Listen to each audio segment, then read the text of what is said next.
એક વાર આ પ્રસંગ નીકળ્યો તો કહું, એ વખતે ગુસાઈજીના સમયમાં ઘણા બધા રાજાઓ એ ગુસાઈજીના શરણે આવ્યા. આ રાજાની ઈચ્છા થઈ કે મારી રાણીને ભગવાનના દર્શન કરાવવા છે, અને રાણીને જ્યાં દર્શન કરવાની ઈચ્છા થઈ, અને રાજા તો બહુ ટેવાયેલો હતો ધક્કા મુક્કીમાં દર્શન કરવાથી, પણ આ રાણી થોડી સોફિસ્ટિકેટેડ, રાણીને બહુ ધક્કા ગમે નહીં, એટલે રાજા લઈ ગયો ચાલ શ્રીનાથજીના દર્શન કરવા. અને રાણીએ જો આટલી બધી ભીડમાં તો કે મારાથી જવાતું હોય, આટલું બધું ભીડ ભાડ છે, આટલા બધા ધક્કા મુક્કી છે, ના ના ના હું તો પડદામાં રહેનારી છું, આમ છે ને તેમ છે, મારા તો લવાજમાં સાથે 4-5 દાસીઓને આજુબાજુ જ્યાં સુધી નહીં લઈ જાઉં ત્યાં સુધી મને દર્શન કરવા નહીં ફાવે, આમ તેમ. હવે જીદે ચડી, એને દર્શન પણ કરવા છે પણ આ રીતે નથી કરવા. હવે આ જીદ કેવી છે જુઓ. એટલે રાજા ગુસાઈજી પાસે પધાર્યા અને ગુસાઈજીને કીધું કે પ્રભુ મારી રાણીને દર્શન કરવા છે પણ આ ધક્કા મુક્કીમાં નહીં ભાવે. હવે એની ઈચ્છા છે કે દર્શન તો કરવા છે પણ એકાંતમાં થોડુંક થઈ શકતું હોય તો આપની બહુ કૃપા. ગુસાઈજી જઈને શ્રીનાથજીને કીધું અને શ્રીનાથજી હા પાડી, વાંધો નથી. અને હા પાડીને પાછું વાંકું હસ્યા. શ્રીનાથજી બાબાનું સ્મિત છે ને એ વાંકું સ્મિત છે. હા પાડીને પાછું હસ્યા એટલે ગુસાઈજી સમજી ગયા કંઈક કાવતરું છે. એકાંતમાં મળવા માટે રાણીને અનુમતિ આપી છે. દર્શનનો સમય અલગ જગ્યાથી રાણીને લાવવામાં આવી 2-3 દાસીઓ સાથે. અને તમે જુઓ કે દર્શનમાં કેવી ભીડ હોય છે કે નહીં. 5 વાગ્યાના દર્શન હોય ને તો 4:45 ના લોકો આવી જાય કે અમને પહેલા થાય, અમને પહેલા થાય. દર્શન કરવાનું લોજિક નથી હોતું, પહેલા થાય ને એનું લોજિક હોય. પહેલા થાય દર્શન થવાના જ છે, પહેલા થાય. અમે બધા પહેલા.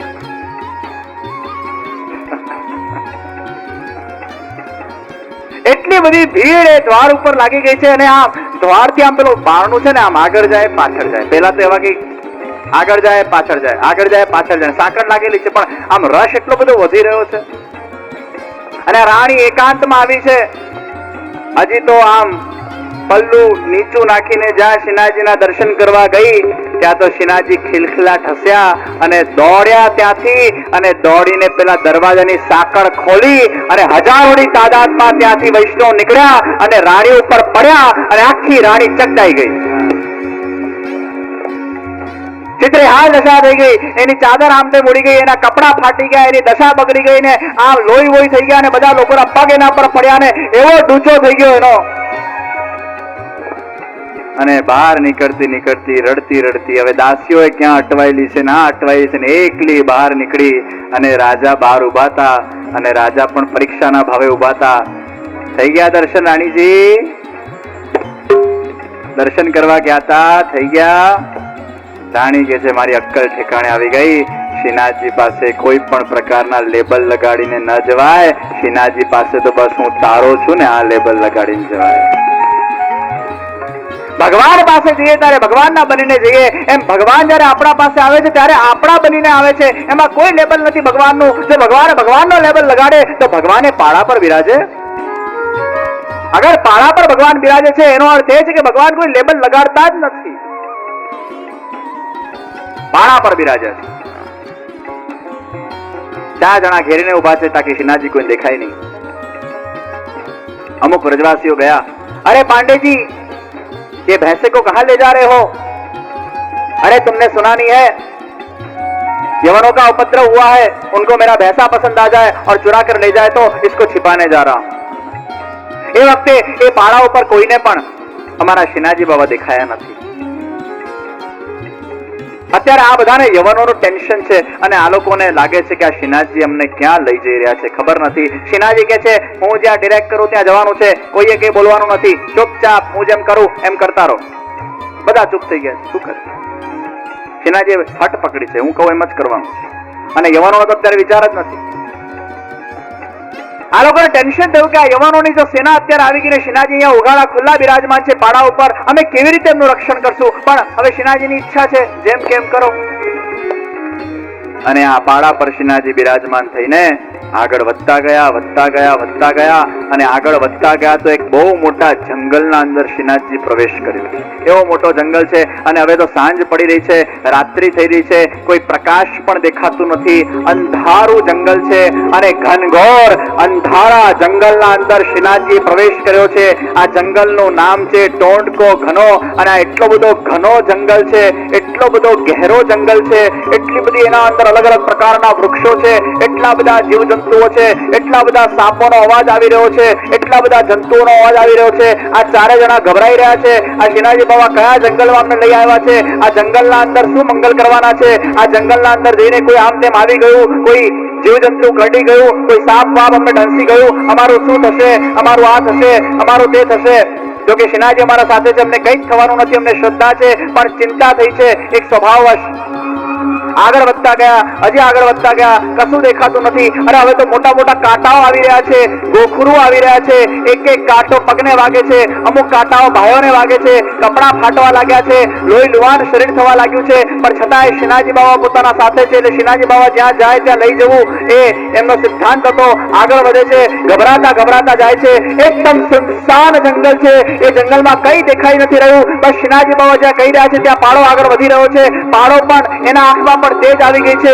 એના ઉપર સાક્ષાત એ જગતનો નાથ બિરાજમાન છે, પણ એ પાળાને જરા પણ એ ભાર લાગતો નથી. ત્રિભુવનનો ભાવ ઉઠાવનાર એ જગતનો નાથ જ્યારે એના પીઠ પર બિરાજમાન હોય એ પાળો જરા પણ ગભરાયો નથી. ધીમી ગતિ આગળ વધી રહ્યો છે. અંધારા ઘનઘોર જંગલમાં શ્રીનાથજી આગળ વધી રહ્યા છે અને જ્યાં આગળ વધ્યા ત્યાં ધીરેથી કોઈના ચાલવાનો અવાજ આવી રહ્યો છે. એકાદ સસલા આમ તેમ દોડી ગયા છે, એકાદ ગિલોડીઓ આમ તેમ દોડી ગઈ છે, ઉપરથી પત્તાઓ પડી રહ્યા છે, કોઈનો જોરથી આગળથી ચાલવાનો અવાજ આવે છે અને ચાલતા જ્યાં અવાજ સંભળાઈ રહ્યો છે આ લોકોએ લાઠીની પકડ મજબૂત કરી છે કે આજે તો જે પણ થાય અમારા શ્રીનાથજીને બચાવીને રહીશું. જે આવશે ને બે લાઠીના વાર કરીને એને ત્યાં જ ઉતારી દઈશું. આજે કોઈની તાકાત છે, કોઈ શ્રીનાથજી પાસે આવી નહીં શકે, કોઈ એમને સ્પર્શ નહીં કરી શકે. દૂરથી કોઈના ચાલવાનો અવાજ આવે છે. આ લોકોને થાય છે કોઈ ઉપદ્રવી જીવ લાગે છે, આ કોઈ ઉપદ્રવી જીવથી આપણે નિપટવાનું છે. આગળથી ચાલતા માણસ આવી રહ્યો છે અને જ્યાં એ માણસ આમ વૃક્ષોની વેલીઓમાંથી બહાર નીકળે છે આ લોકો લાકડી મારવા ગયા, પણ જ્યાં લાકડી મારવા ગયા પેલો આમ સાષ્ટાંગ દંડવત કરી ગયો. લે ખોદા બાળ નીકળી જોઈએ. સાષ્ટાંગ દંડવત કર્યા છે પાળાને શ્રીનાથજી. અને જ્યાં સાષ્ટાંગ દંડવત થયા ત્યાં તો શ્રીનાથજી બાબા ખૂબ મંદ મુસ્કાયા. અચાનક એ જંગલના અંદર પ્રકાશ જાગૃત થઈ ગયો છે. ધમધમતા બપોરના તડકા જેવો પ્રકાશ આવી ગયો છે. બધાને દેખાઈ રહ્યું છે કોણ છે સામે. એ તો કોઈ બહુ મોટા સંન્યાસી છે, નાગા સંપ્રદાયના ચતુરા નાગા, બહુ મોટા મહંત છે. સાષ્ટાંગ દંડવત કર્યા છે અને શ્રીનાથજી આ ચતુરા નાગાને કીધું છે, અરે ચતુરાજી તમે આ ઘનઘોર જંગલમાં શું કરો છો? હે શ્રીનાથજી બાબા આપ તો અંતર્યામી છો, આપ તો બધું જાણો જ છો, પણ આજે ખરેખર મારું જીવન ધન્ય બની ગયું છે. શ્રીનાથજી જાણતા હતા કે આ ચતુરા નાગાનો એક નિયમ હતો કે ગિરિરાજજી ઉપર પગ નહીં મૂકવું, કારણ કે એ ગિરિરાજજીના એ અતિ અલૌકિક સ્વરૂપથી જ્ઞાત હતા. એમને ખબર હતી કે ગિરિરાજજીનું એ અતિ અલૌકિક એ નિત્ય લીલાનું સ્વરૂપ કયું છે અને એમના પર હું પગ મૂકું ના. અને એમને પ્રણ લીધેલો કે ભલે હું ગિરિરાજજી પર પગ મૂકીને તો શ્રીનાથજીના દર્શન કરવા નહીં જ જાઉં. જ્યાં જીવ પ્રભુ સુધી નથી આવી શકતો ત્યાં પ્રભુ એની ચિંતા કરે છે કે મારા દર્શન વગર કેવી રીતે જીવી શકશે. ત્યાં પ્રભુ સાક્ષાત એના પાસે જંગલમાં પધાર્યા છે, એ પણ પાડા પર બેસી. આ સત્ય ઘટના શ્રીનાથ ચરિત્રમાં પાડા પર બેસીને અમારા શ્રીનાથજી પધાર્યા છે. હે પ્રભુ આપ ધન્ય છો, આપને ખબર હતી કે હું આપના દર્શન નહીં કરી શકું, તાકી આપ સાક્ષાત મારા માટે એ દર્શન મને દેવા અહીંયા પધાર્યા છો. મારું જીવન સફળ થઈ ગયું. પણ હજી પેલા જે 4 જણા છે એ લોકોને કઈ ખબર પડી નથી આ શું થઈ રહ્યું. એ લોકો તો હજી પેલા યવનોના ટેન્શનમાં છે. ચતુરાજી તમે અહીંયા શું કરો છો? મહારાજ હું તપ કરું છું. અહીંયા આ જંગલના અંદર બધા અકાળ પડવાથી, દુકાળ પડવાથી અહીંયાના ખેડૂતો બહુ દુખી છે અને આ બધા દુખી ખેડૂતોને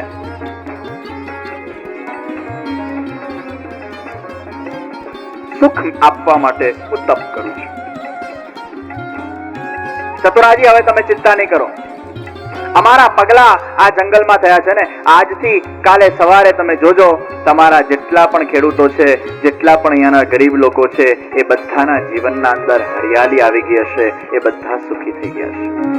વાહ મહારાજ, આપે બહુ મોટી કૃપા કરી. સાષ્ટાંગ દંડવત 3 વાર કર્યા છે. આપ અહીંયા જંગલમાં પધાર્યા છો અને એ વખતે ચતુરા નાગાએ કંટોલાનું શાક સિદ્ધ કરીને શ્રીનાથજીને ભોગ ધર્યું છે. અને શ્રીનાથજીએ રામદાસ મુખિયાજીને કીધું, રામદાસજી, પેલો શીરો લાયા છો ને બંટામાં, કાઢો. રામદાસજી કે છે, મહારાજ, યવનોની સેનાનો ઉપદ્રવ છે. અરે શીરો કાઢો ને તમે અત્યારે યવન કરો છો. હજી એ યવનમાં ધૂનકી અટકી છે. કદાચ અહીંયા 2-3 દિવસ રોકાવું પડે અને કદાચ કઈ ખૂટી જાય ને આપને શીરો રોકાવવો પડે. કાઢો શીરો અત્યારે, અમે આ શાક સાથે શીરો રોકશું. શીરો અરોગાયો છે. અહીંયા શ્રીનાથજી એ આરોગી રહ્યા છે અને શ્રીનાથજીને તો કીર્તન વગર ચાલે જ નહીં. જાગતા બોડતા ભોજન કરતા લીલા કરતા કીર્તન, આપણા હવેલીઓના અંદર કીર્તન ચાલુ જ હોય છે ને, કોન્સ્ટન્ટ કીર્તન કીર્તન કીર્તન. એટલે જ આ શ્રીનાથ ચરિત્ર કથામાં કોન્સ્ટન્ટ ચાલુ જ હોય છે. તમને શાંતિ મળે? તમે થાક ખાઓ છો? જોરથી ના બોલો. હા, આ ઓર્ગન ચાલુ જ હોય ને. બીજી બધી કથામાં તો રિલેક્સ થઈ જતા હોય બધા, બગાસું ખાઈ લે એકાદ. પણ અહીંયા શ્રીનાથજી કથા ચાલતી હોય ને, તો શ્રીનાથજીને તો કોન્સ્ટન્ટ પેલું બેકગ્રાઉન્ડમાં વાગતું જોઈએ, કોન્સ્ટન્ટ સંગીત ચાલુ જોઈએ, કેમ કે કથા શ્રીનાથજી જ કરતા હોય છે, શ્રીનાથ ચરિત્રની. અહીંયા કોન્સ્ટન્ટ ચાલતું હોય. અહીંયા શ્રીનાથજી ભોગ આરોગે ત્યારે તમે કીર્તન કરેલો ને. હા, यहाँ भोग आरोग रहे हैं और यहाँ कुम्मनदास जी वो कीर्तन कर रहे हैं. अरे एक कुम्मनदास जी आ वक्त શું વર્ણન કરી રહ્યા છે? દર વખતે તો લીલાઓનું વર્ણન કરે, પણ આ વખતે કઈ લીલાનું વર્ણન કર્યું છે જે અમે આટલા હેરાન થયા એ લીલાનું વર્ણન કરે છે. આ બધું ભગવાનની લીલા છે. અરે આ ભગવાનની લીલા કેવી છે? કોઈ યવન વવનનો ઉપદ્રવ થવાનો નથી, કોઈ યવનો આવવાના નથી. આ તો જાણી જોઈને આ બધો ઉપદ્રવ ઉભો કર્યો, કારણ કે ઉપદ્રવ ઉભો થાય તો આવા પાડા મંગાવાય અને પાડા પર બેસીને આ રીતે જંગલમાં જવાય. અને ભગવાનની આ બધી લીલા છે, આ બધું ભગવાનનું ધાર્યું કરેલું છે. કોઈ યવનની સેના આવવાની નથી. અને કેવી લીલા કરી છે કે એ લીલાના અંદર અમારા કપડા ફાટી ગયા છે, અમને કેટલા બધા કાંટા લાગ્યા છે. અને શ્રીનાથજી બાબાએ કેવી અલગ પ્રકારની લીલા આ વખતે કરી છે. અમારી પરીક્ષા આ વખતે અંધાર્યા જંગલના અંદર લીધી છે, પણ શ્રીનાથજીના અમને શ્રીનાથજી બહુ પ્યારા છે. જો ભી કષ્ટ દેંગે ઉસકો હમ સહન કર લેંગે. શ્રીનાથજીએ ભોગ આરોગ્યું અને ભોગ આરોગીને હવે ફરી પધારી રહ્યા છે જંગલના બહાર. અને જ્યાં જંગલના બહાર નીકળ્યા ત્યાં તો દૂરથી એક વ્રજવાસી દોડતો દોડતો આવ્યો. અરે પાંડેજી, એ યવનો જે ઉપદ્રવ થયો હતો ને, એ સેના આવી રહી હતી ને, એ તો સેના પાછી જતી રહી છે. આ બધા કે અમને તો ખબર જ હતી કે આ બધી પરમાત્માની લીલા છે. આ ચતુરા નાગા ઉપર કૃપા કરવી હતી, સામેથી એને દર્શન આપવા હતા, એટલે આ ઉપદ્રવ ઉભો ભગવાને કરાવ્યો. જીવનના અંદર પણ ભગવાન પોતાના પાસે જ્યારે આવવા માંગે ને, જીવનના અંદર જ્યારે પ્રભુ તમારા પાસે આવવા માંગે ને, ત્યારે કોઈને કોઈ લૌકિક ઉપદ્રવ કરાવશે, કોઈને કોઈ એવી પરિસ્થિતિ ઊભી કરશે, કોઈને કોઈ એવું દુઃખ આપશે કે એમાંથી ઘણીવાર વૈરાગ જન્મે અને પરમાત્માના એ સ્વાનુભવના દર્શન, એવા ઉપદ્રવ થવાના છે. એ પરમાત્મા કી લીલા છે. પધારી ગયા છે શ્રીનાથજી ફરી અને મંદિરમાં બિરાજમાન થઈ ગયા છે. ભક્તો પર કૃપા કરવાનો ભગવાનનો સ્વભાવ. અનેક ભક્તો ઉપર ભગવાન આ રીતે લીલાઓના માધ્યમથી કૃપા કરતા. પરમાત્મા જે કે છે એ કરે છે. પરમાત્મા પોતાના વચનોને ખૂબ પાડે છે અને પરમાત્મા એકવાર કોઈને વચન આપે પછી એને પૂરું કરે છે. વચનના ખૂબ પાકા છે અમારા શ્રીનાથજી. ગુસાઈજી એ વખતે ખૂબ પ્રવાસ કરતા અને એકવાર ગુસાઈજી પધાર્યા છે મેડતામાં. અને મેડતા એ એક જમાનાના અંદર નાશ પામી ગયું હતું. પછી દુદાજી રાઠોડે ફરી એ મેડતાને સુંદર રીતે જાગૃત કર્યું છે. આ દુદાજી રાઠોડના 2 પુત્ર થયા છે. એકનું નામ છે વિરમસિંહજી અને બીજાનું નામ છે રતનસિંહજી. વિરમસિંહજીની 3 સંતાન થઈ છે. એકનું નામ છે વીરા, બીજા પુત્રનું નામ છે જયમલ અને બીજી પુત્રીનું નામ છે અજબ કુંવર. અને રતનસિંહજીને એક સંતાન થઈ છે અને એ પુત્રીનું નામ છે મીરા. આ મીરા અને અજબ કુંવર એ પિતરોઈ બહેનો હતી.